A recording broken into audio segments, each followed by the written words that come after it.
Assalamualaikum warahmatullahi wabarakatuh. Sejahtera bagi kita semua. Saya ucapkan terima kasih kepada Bapak Muhammad bin Saragi SCMM selaku dosen mata kuliah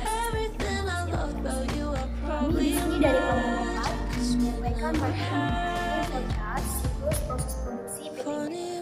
Kami akan memperkenalkan kelompok kami yang terdiri dari 3. Yang pertama, perkenalkan nama saya Dilasari, NIM 2110112012. Selanjutnya, nama saya Meliana Ranayu dengan NIM 2110112000. Selanjutnya, saya dari Andrea dengan NIM 200702.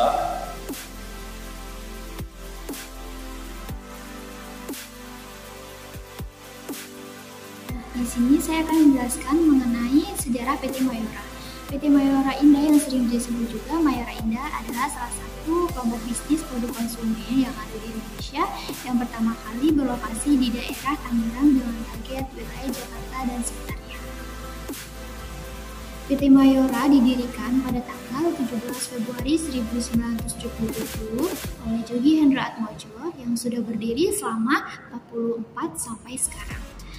Perseroan melakukan penawaran umum dan menjadi perusahaan pabrik pada tahun 1990 dan target market konsumen ASEAN dan kemudian melebarkan pangsa pasarnya di negara-negara asing.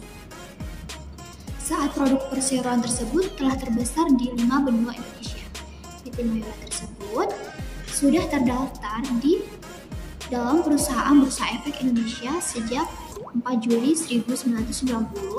PT Mayora Indah Tbk telah menghasilkan berbagai 2 kategori, yaitu makanan dan minuman olahan yang meliputi 6 divisi fast moving consumer good.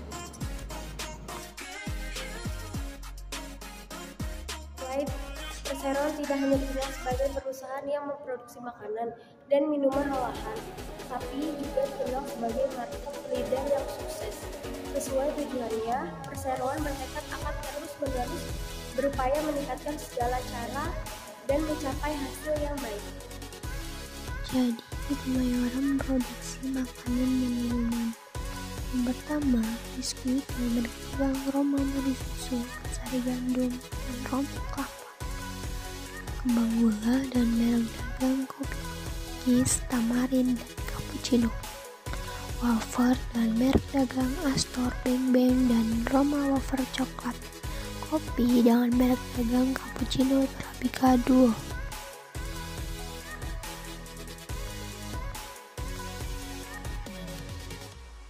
Di sini kita akan membahas mengenai penghargaan yang telah didapat oleh PT Mayora Tbk.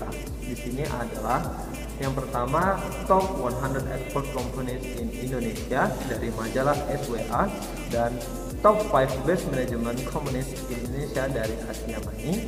Top 100 Public Listed Companies dari tahun 2009 sampai tahun 2010 oleh Investor Magazine Indonesia. Yang keempat adalah Best Manufacturer of Halal Product tahun 2004 oleh Majelis Ulama Indonesia. Yang kelima adalah sertifikat SNI ISO 9001 pada tahun 2008. Yang kedua adalah sertifikat ISO 22000 pada tahun 2005. Terima kasih, itu adalah penghargaan yang telah didapatkan oleh PT Mayora Tbk. Berita terkini tentang PT Mayora di sini yaitu harga gandum turun pada tanggal 21 Juli 2021. Perseroan menilai tren penurunan harga gandum merupakan indikasi penting yang dinilai, terutama sejak Juni sampai sekarang. Di samping itu, inflasi global yang tidak berdampak signifikan ke Indonesia tidak akan memberi pengaruh negatif. Target penjualan perseroan masih belum direvisi pertumbuhan antara 9-10% pada akhir tahun 2022. Dengan target penjualan naik 10% dari 2021, Mayora tersebut menargetkan penjualan penembus 30,69 triliun pada tahun 2022. Itu adalah berita terkini untuk PT Mayora. Terima kasih. Halo, di sini saya akan menjelaskan tentang proses produksi PT Mayora. Tahap pertama setelah penerimaan bahan baku adalah penimbangan bahan baku. Bahan baku dibagi menjadi 2, yaitu bahan baku untuk proses produksi dan bahan baku untuk disimpan. Di sini bahan baku dibagi menjadi 2 lagi, yaitu untuk bahan baku proses pembuatan kondensat milk dan proses